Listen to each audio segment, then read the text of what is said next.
Hello, everyone, and welcome to the SRNA's Ask the Expert podcast series.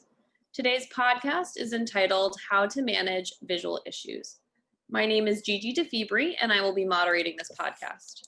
SRNA is a nonprofit focused on support, education, and research of rare neuroimmune disorders.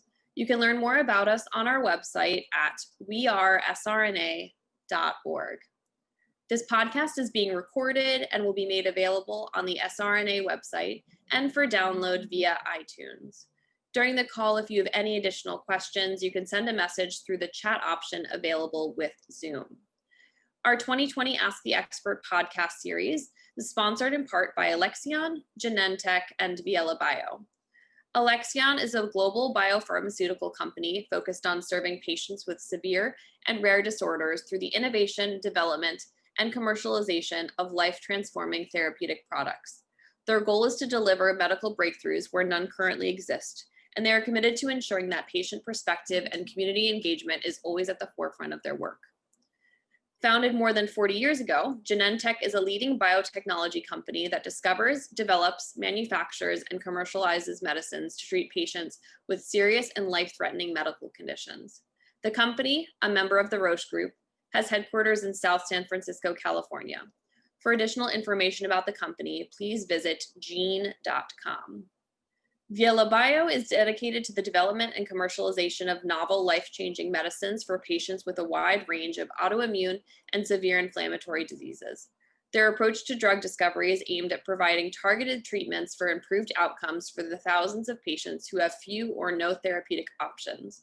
For additional information about Viela, please visit vielabio.com. For today's podcast, we are pleased to be joined by Amanda Aaron and Deb Nikkila. Amanda graduated from the University of Southern California with her clinical doctorate in occupational therapy in 2012. In the years following graduation, she held positions working across the continuum of adult rehabilitation care from inpatient services to home health. Amanda always knew she loved community-based services and was delighted to find the position of home living specialist at the Maryland School for the Blind when moving to Maryland in 2018. In this role, she works after school with families of students who are blind or visually impaired to demonstrate teaching techniques and adaptive activity and environmental strategies to enhance student participation in activities of daily living.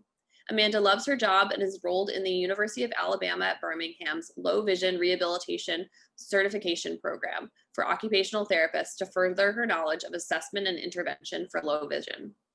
Deb Nikkila completed a Master of Occupational Therapy at Loma Linda University in 2004. Deb advanced her clinical skills in pediatric therapy over 8 years, servicing children in early intervention, public school-based OT, and outpatient rehabilitation delivery models. In 2012, Deb seized the opportunity to branch into the blind and visually impaired therapy niche when she began working at the Maryland School for the Blind. Deb's role at MSB is to provide instructional strategies or accommodation ideas that support the student in common daily activities and train staff or caregivers to integrate these supports into the child's learning program. You can find Deb in a classroom, cafeteria, learning kitchen, residential dorms, and at vocational activities or student leisure events to meet the demand of providing visually impaired learners the experiences they need to help them function as independently as possible in the world. The resiliency blind youth often display motivates Deb to continuously search for more innovative ways to support their development and reduce the social and environmental barriers they encounter.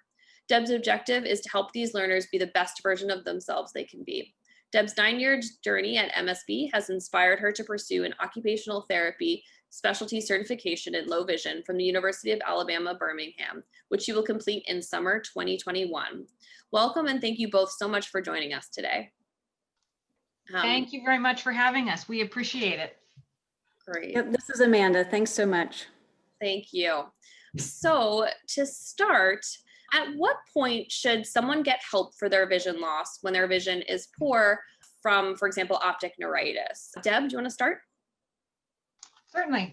If you're having any difficulty functioning in common activities through your day, or if you find that you're starting to avoid or eliminate activities from your daily routine specifically because of your vision and how difficult it is or the barriers, then it would be a good idea to seek some help. You also should probably consider what was the length of a duration of a past episode of inflammation, and how long did that episode impact your functioning. Possibly, getting help to have some coping strategies or some skills or other ways of doing things in preparation for a potential future episode would be advantageous. Great, thank you. And then Amanda, do you have anything to add? Yeah, I just want to reemphasize the last point Deb made, which was the importance of being proactive and not putting on the back burner if you are experiencing any difficulties with vision during any relapses or any resulting damage to the optic nerve. It will, if you start early to learn those adaptive strategies, it'll really help you in the long run with managing your condition. Got it. Thank you. And then can you just talk a little bit about what low vision rehabilitation is? And then also, how does one find a therapist who specializes in this? Amanda, if you want to start. Sure. The goal of low vision rehabilitation is really to learn to use your remaining vision as effectively and efficiently as possible. And part of this is also maybe learning adaptive strategies or learning to use your other senses within your daily routine. And there may be devices to also improve either your use of vision or the use of your other senses when performing your important daily tasks.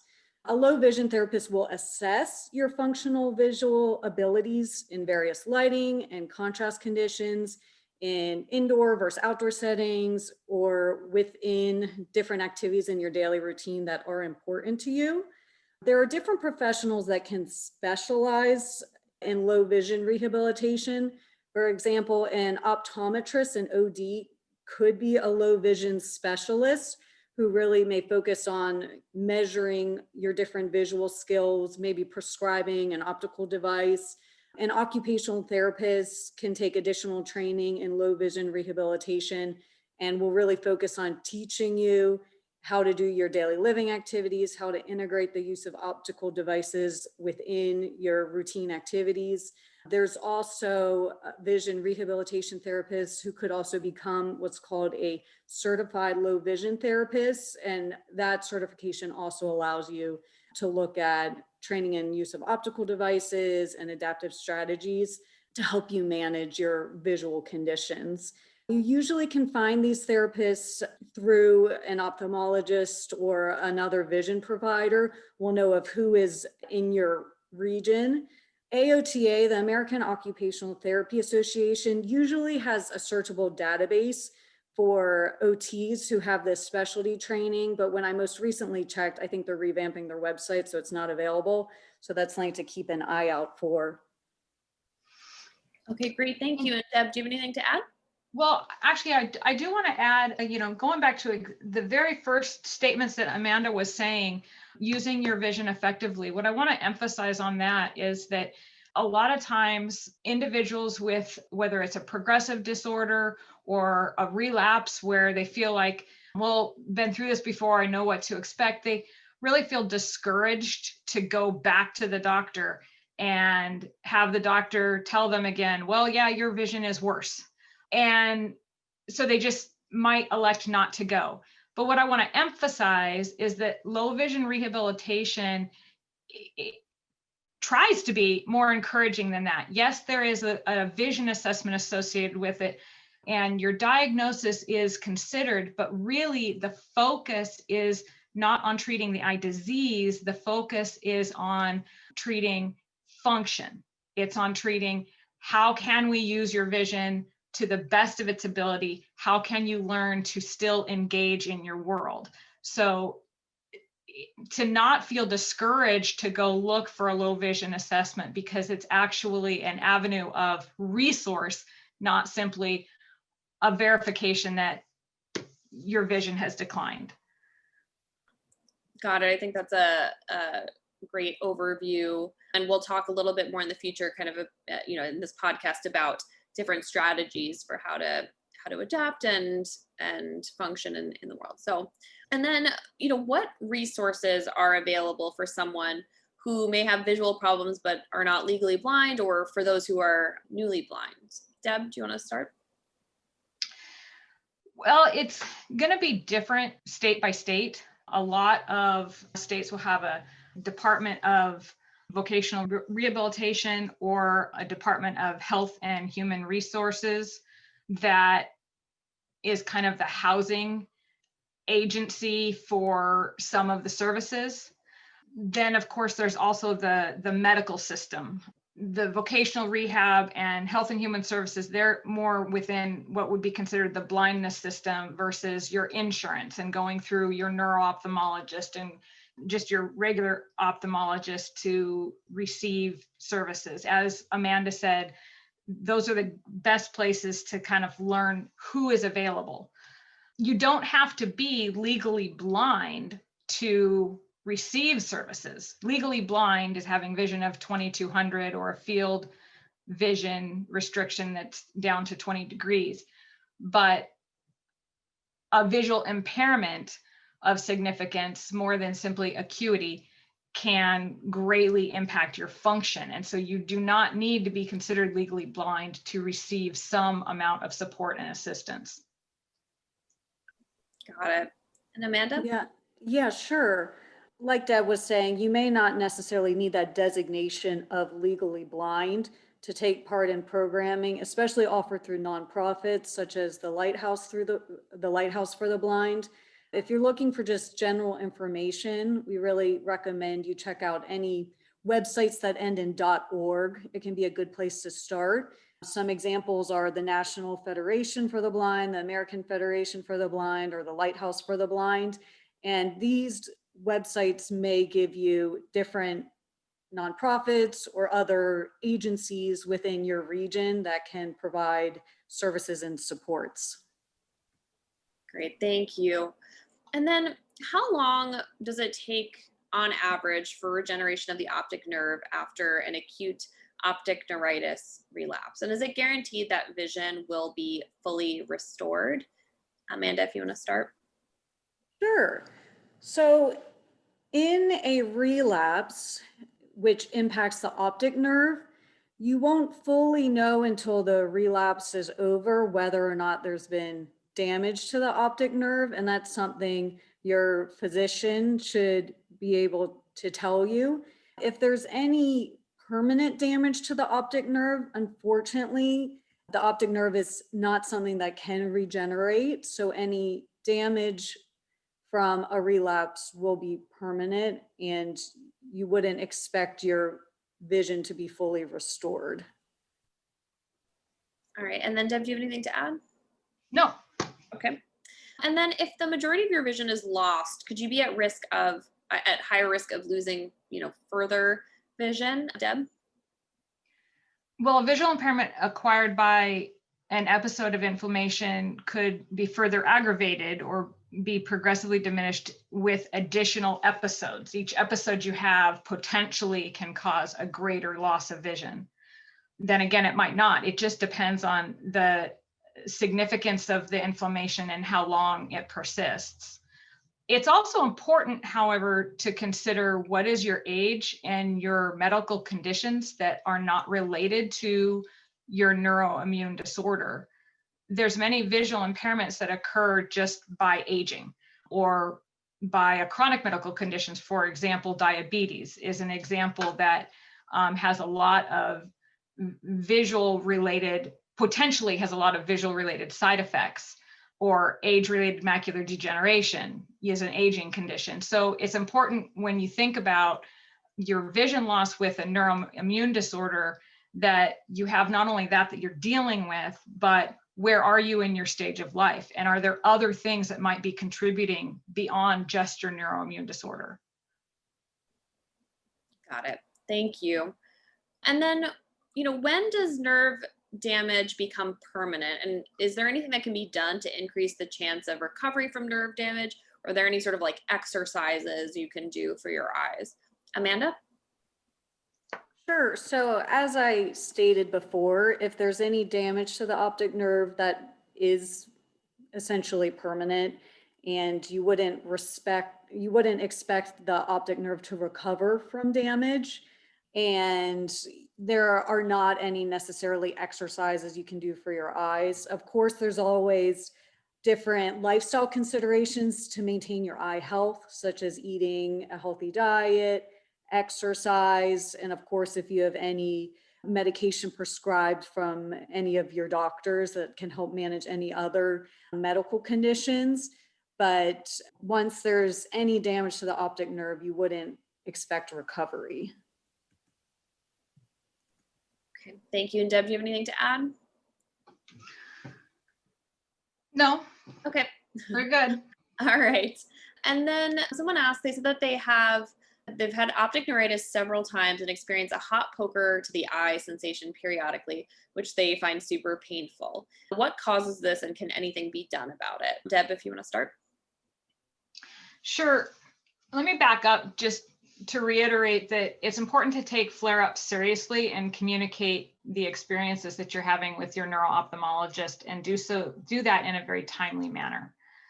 I think that it's important, you're already given the education of what kinds of things could you expect, but when you develop a new or unusual symptom, those are things that you need to share right away. And I think that we've been told that the periocular pain around the eye area is a typically documented symptom, but the poker, the burning pain sensation, I'd need to refer you back to speak with your neuro-ophthalmologist on that and really kind of figure out what that is. You might want to try to take note of when it occurs, just to give your physician as much information as possible. Circumstances like, is there a time of day? Is it when you maybe are more fatigued, or when you have demanded more of yourself? Are you stressed? Is there been any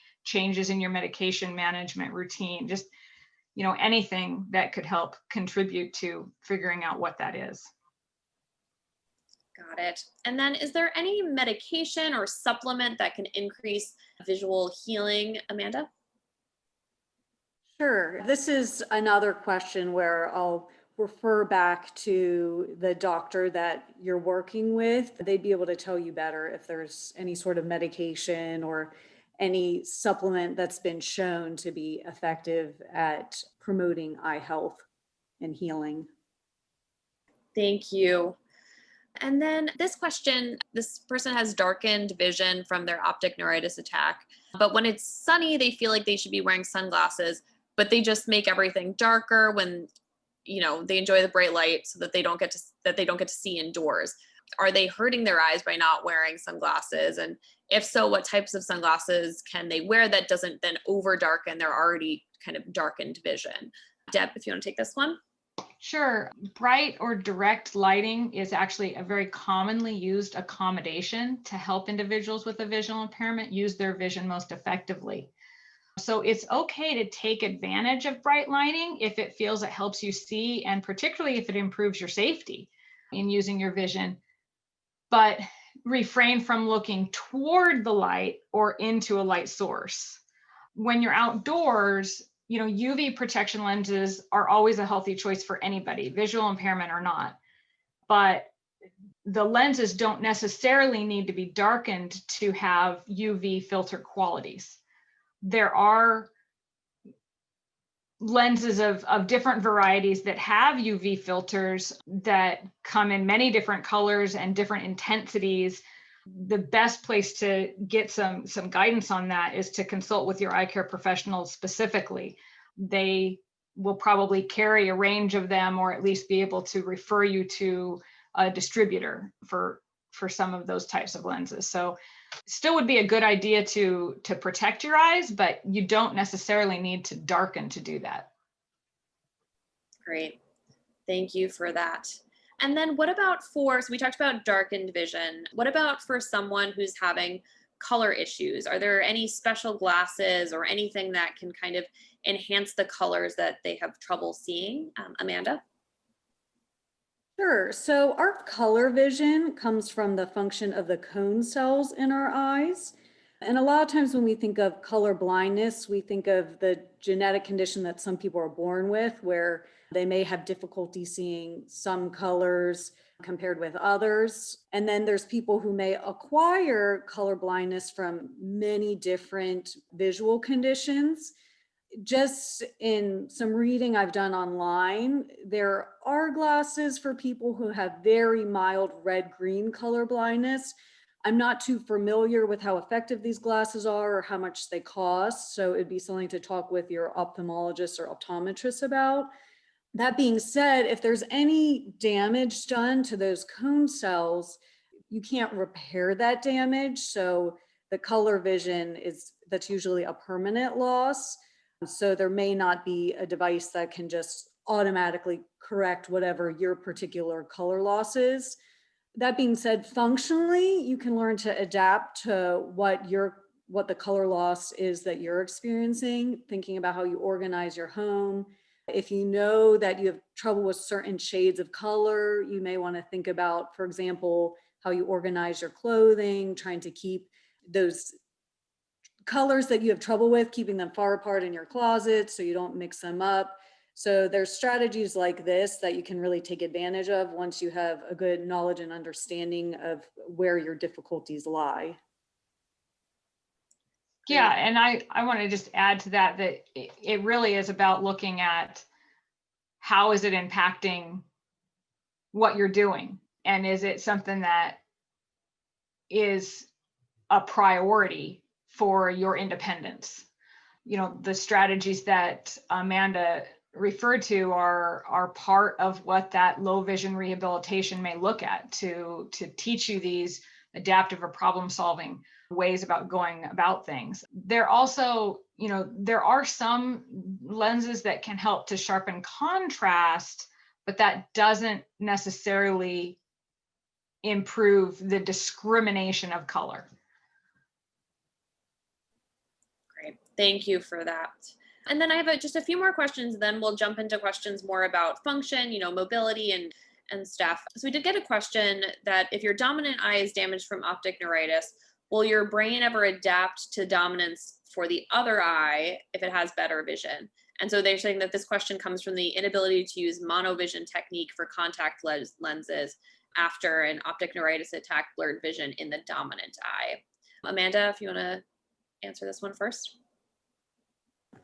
Sure. So eye dominance generally doesn't change. It's hardwired into our brain, much like if you're left or right-handed. That being said, that's a little bit of a blanket answer. Some people just like being left or right-handed may be able to use both for different tasks. Some people may have an eye dominance in one task and a different eye dominance for another. But generally, if you have lost your vision in your dominant eye, you would have to work through training and practice to improve your skills with the non-dominant eye, but your eye dominance wouldn't necessarily change. Yeah, and I've seen online, greatest place for all medical advice, right? That some people try to change their eye dominance by different methods of patching or occluding the dominant eye, but this isn't proven to be a permanent result. So just kind of keep that in mind. The question, you said something about monovision in the question, didn't you?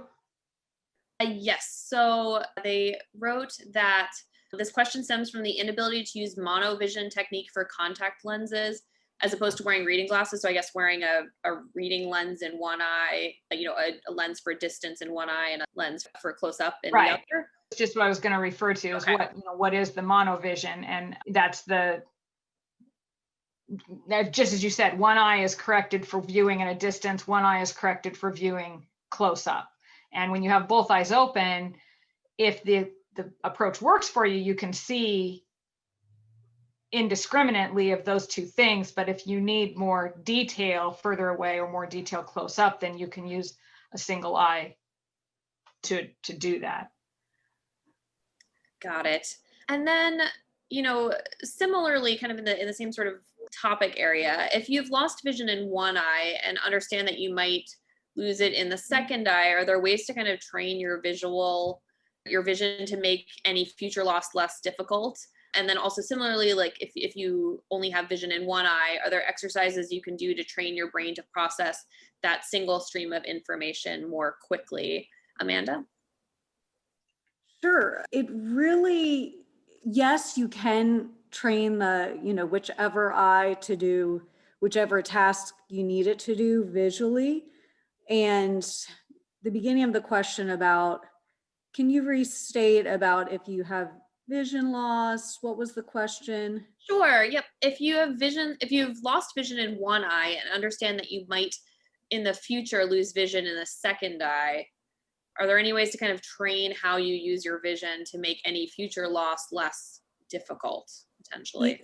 Right. And that's absolutely what low vision rehabilitation is. It's working with you to understand and use your available vision.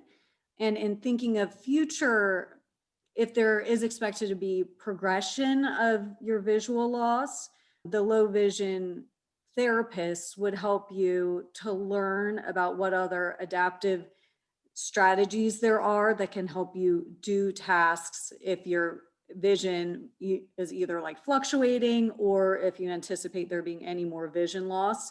There's definitely a lot of sensory substitution strategies we teach and instruct in practice to help you cope with moving through your routine with, changing level of vision.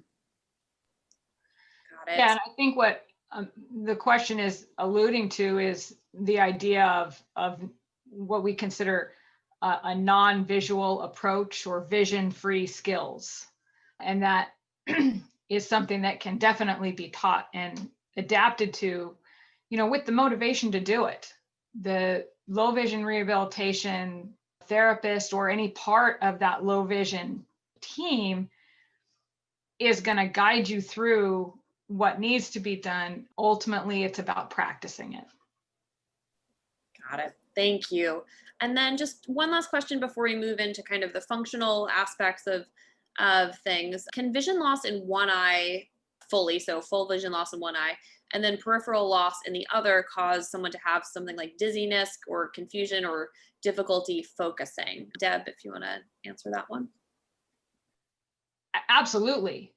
So for example, with the example given, complete loss in one eye, some periphery loss in the other eye.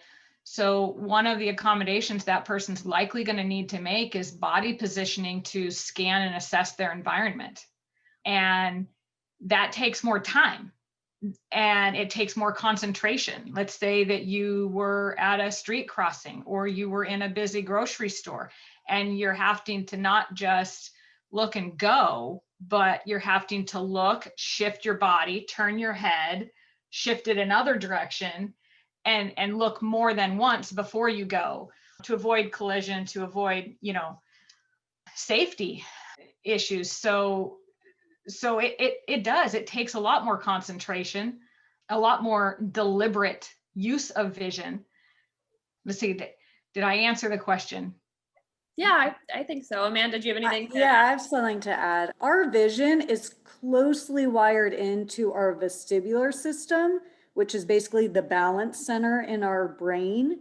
So if anyone is experiencing vision loss and their brain is still adapting to that vision loss, it's not surprising if you're experiencing some difficulties with balance. And it's something definitely, to talk with your doctor about and get appropriate referrals. It may be worthwhile also to look at physical therapy if you're experiencing a lot of balance issues, alongside with what I think we'll talk about a little bit soon is your functional mobility and travel skills. There's specialists to help you with that too, that may help resolve some of your balance issues during traveling and moving. Got it. Thank you. And so now we're going to kind of move on to the more kind of functional aspects and how to adapt and what kind of devices or technology exists. So to start, what types of canes or other assistive devices are available for people with visual issues? And is there training available for people to learn how to use these devices? Deb, if you want to start, and then Amanda, you can add on as well. Certainly, thank you. So there are a variety of different kinds of canes. The individuals who vend those canes to you and provide training in the use and decide what kind of cane is best for you is called a certified orientation and mobility specialist. These individuals provide training to the visually impaired, looking at improving their independence and functional mobility.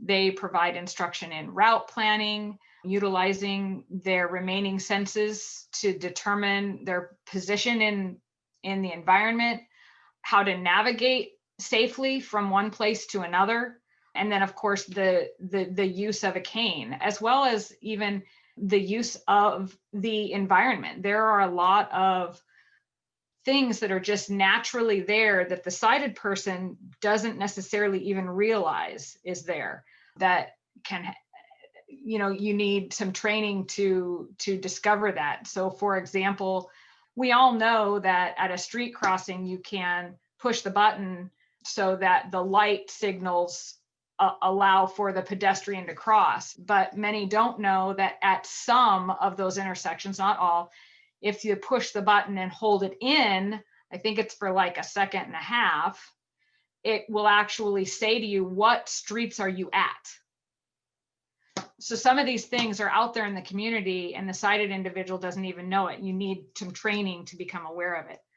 A orientation mobility specialist might be referred as part of your low vision rehabilitation. It might be referred by your ophthalmologist, but it doesn't necessarily require a referral. You do have the ability to seek out assistance on your own. And that, again, is where some of those state agencies might be able to be a resource. A lot of times they have connections or even contract agreements with orientation and mobility specialists to connect you with someone. Great. And then Amanda, do you have anything to add? Yeah, I was just going to re-emphasize that orientation mobility training is just such an important component to learning to cope with vision loss and not having to lose your sense of confidence in, navigating and moving through the world. So it's something definitely to look into, to start finding information if you're, again, experiencing any fear when it comes to traveling, in whether it's in your home or your community environment, to see what supports are out there for you. Great, thank you. And then how does someone qualify for a guide dog if that's the route they want to go down? How can you start the process? And do you need to go through an organization, or can you train a guide dog yourself? Amanda, if you want to start with this one. Sure. So you definitely need to go through an organization to have like a certified guide dog, because the process isn't just about giving people who are blind or visually impaired a dog that's been really well trained to support someone who has a visual impairment. It's also about having extensive training for that individual. And this is because a guide dog is not a replacement for good travel skills. So going back to that orientation mobility training, the guide dog won't just know where it is you need to go. You need to have the navigation skills in order to direct the dog. And then the dog is there to support you in, guiding you around obstacles or through crowds. And an example of requirements of an organization to have a guide dog: for the Guiding Eyes for the Blind, their requirements to apply for a guide dog are: you must be legally blind, over the age of 16, live in the US, Canada, Puerto Rico. You must walk outdoors regularly, unaccompanied and independently using a white cane. And you must be responsible for the care of the dog. And you've had orientation and mobility training. So this is just one organization, but it wouldn't surprise me if for others they have similar requirements, because again, the dog is just a different support for travel, much like the white cane. The individual still needs to have the travel skills. And I'll just add that there, as Amanda said, there are many organizations that do the training and the matching of a guide dog to a user. The National Association of Guide Dog Users and the National Federation of the Blind both have lists on their website of different agencies across the US. I can't say that those lists are completely comprehensive, but they are kind of possibly a place to get started with connecting with an agency. Great, thank you. And so then now we have a few questions about driving. So at what point is it unsafe for someone to drive who has low vision? Are there any resources to adapt a car if you do have low vision? And then are there any resources for people who can no longer drive because of some sort of visual impairment? Amanda, if you want to start. Sure.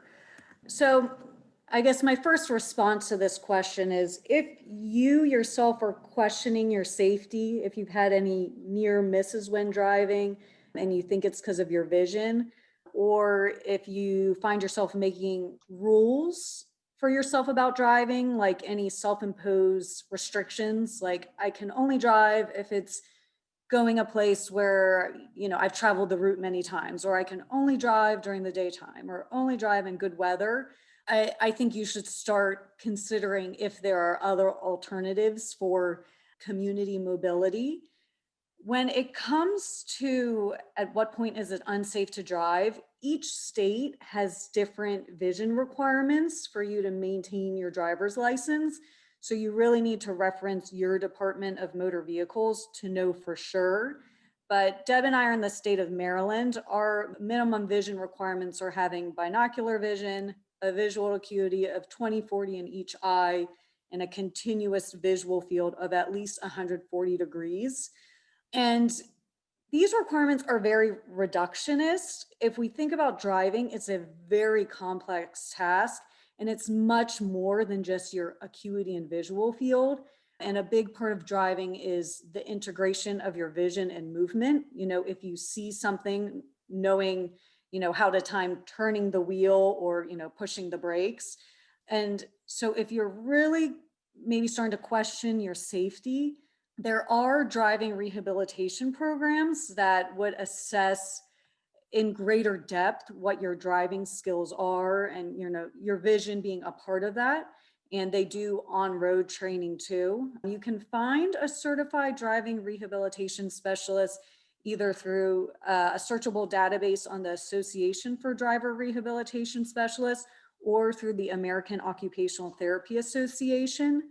And for people who have decided, or it's been determined, or they've had their license revoked because of a visual impairment, whether that's due to MOGAD or NMOSD, it's really based on your locality, what the resources are for community mobility and what the different transportation supports are.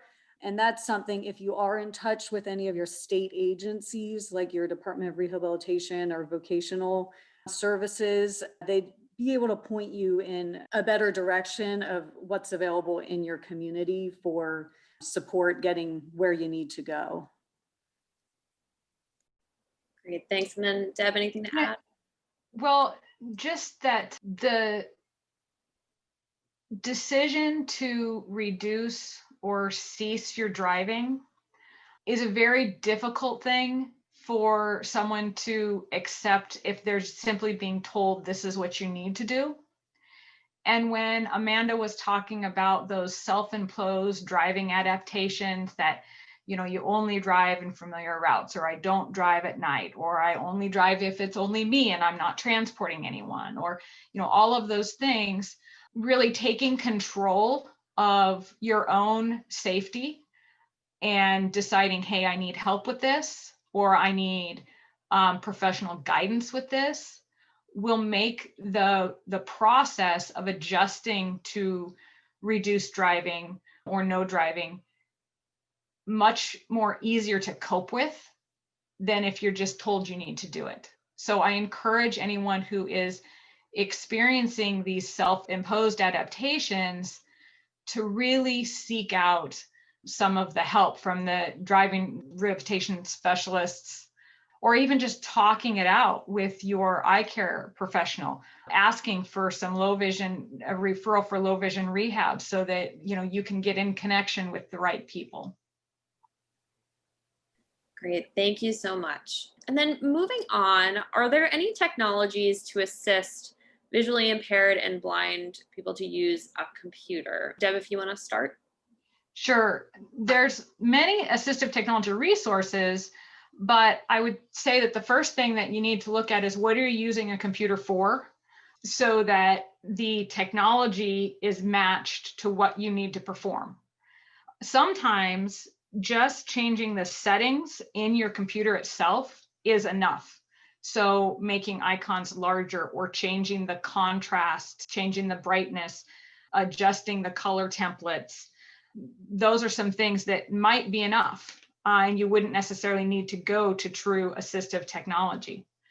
However, if you do, there are different screen magnifiers, there's devices, CCTV, a closed circuit unit that can help you. It's not your computer, but it can help you in reading text material. On your computer, there's screen readers, so that the material that is on your device that you are trying to read, it reads it for you.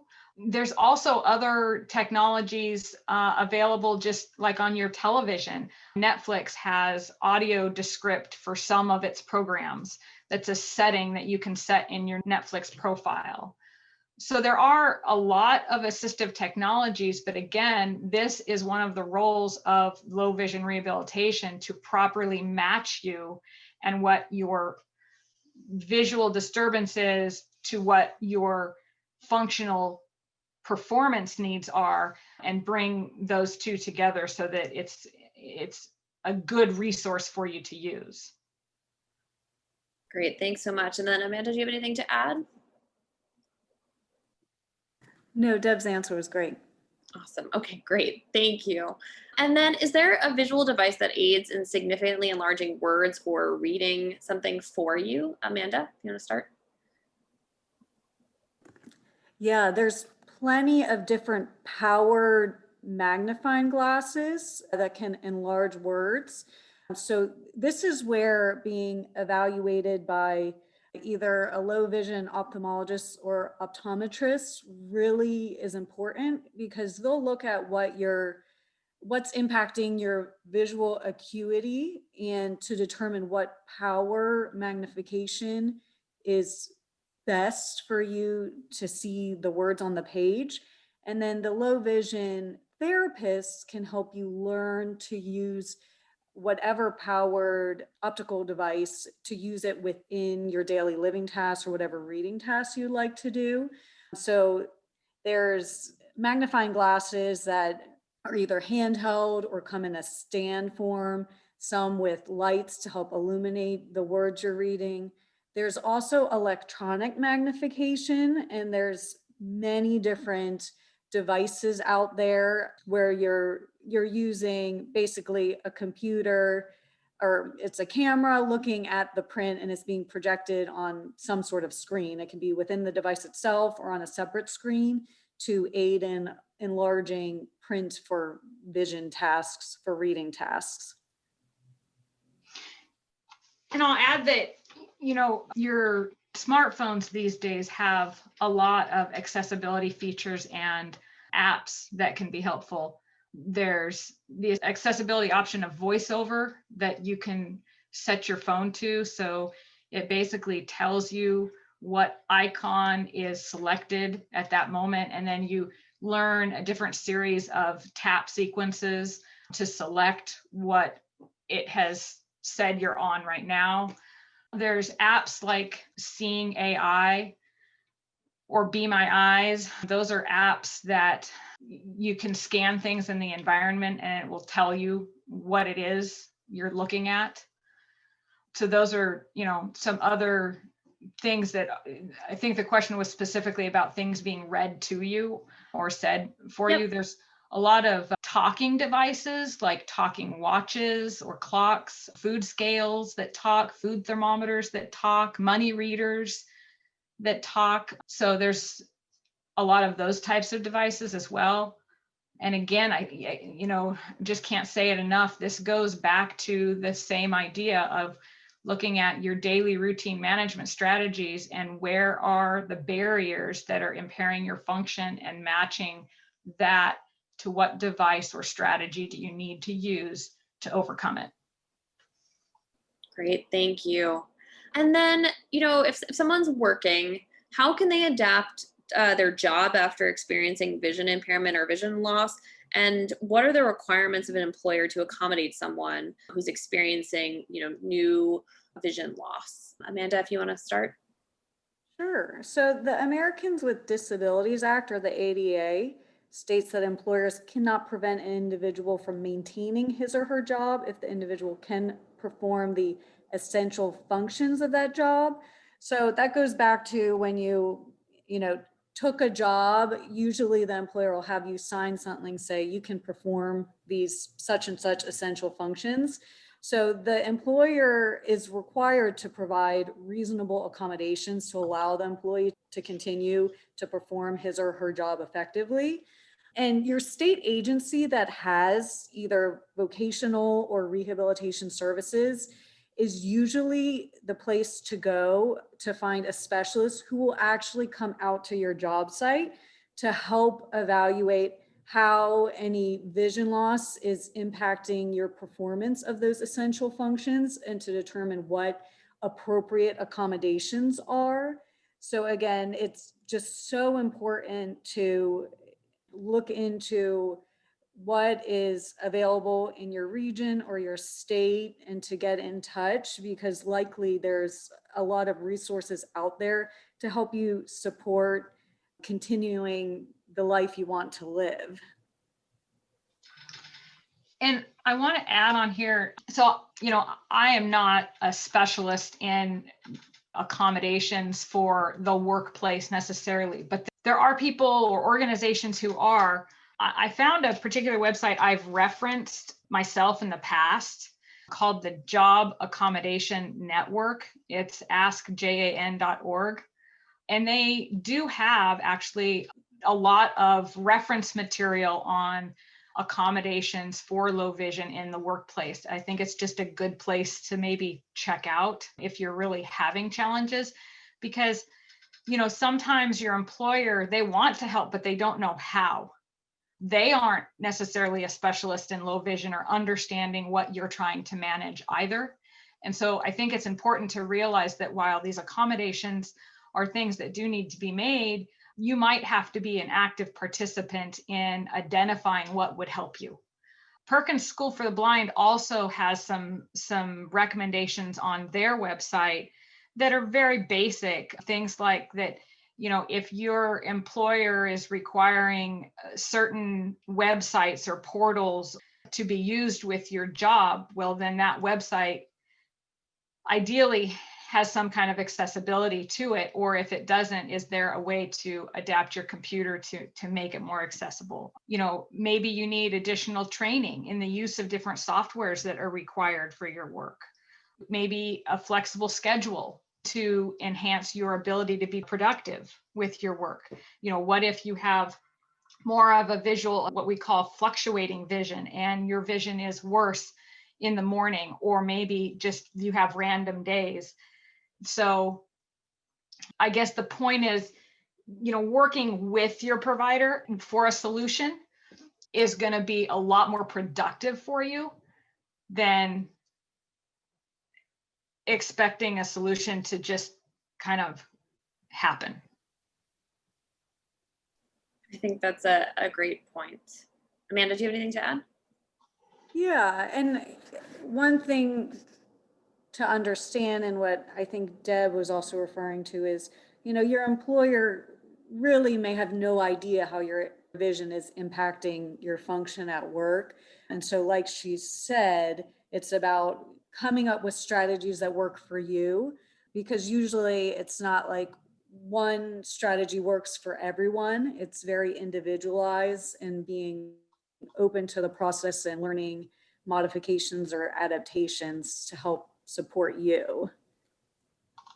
All right. So do you have any final thoughts or anything you want to talk about that we didn't talk about during this podcast? Deb, do you want to start? Sure. basically just, losing your vision is a traumatic and possibly anxiety provoking experience that people don't know what to do with, which is understandable that so much of our world and our relationships are interpreted through the use of our vision, and that's what we know.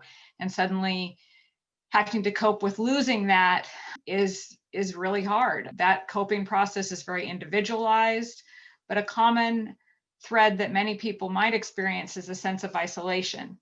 The reason for that is not only because you lose some of your own skills or abilities, or you feel that you do, but also low vision is not perceived by the sighted world. Things that seem simple and automatic to others might suddenly be a big barrier for you, and others don't understand that. But what's important is to remember that you are not your diagnosis. You are still you, but you might need to try to do things a little differently. That's hard to accept because there's a fear that if you accept your vision loss and doing things differently, it could equate to limitations in your independence. But the big message with some of the things that Amanda and I have been talking about is that that does not need to be your story. Trying to get yourself to a place of accepting and that you are able to do things differently and accepting the help to do so is actually a sign of strength and resilience that could improve your connection with the world and lessen the isolation you might feel. Great, thank you. And then Amanda, do you have anything else to add? Sure.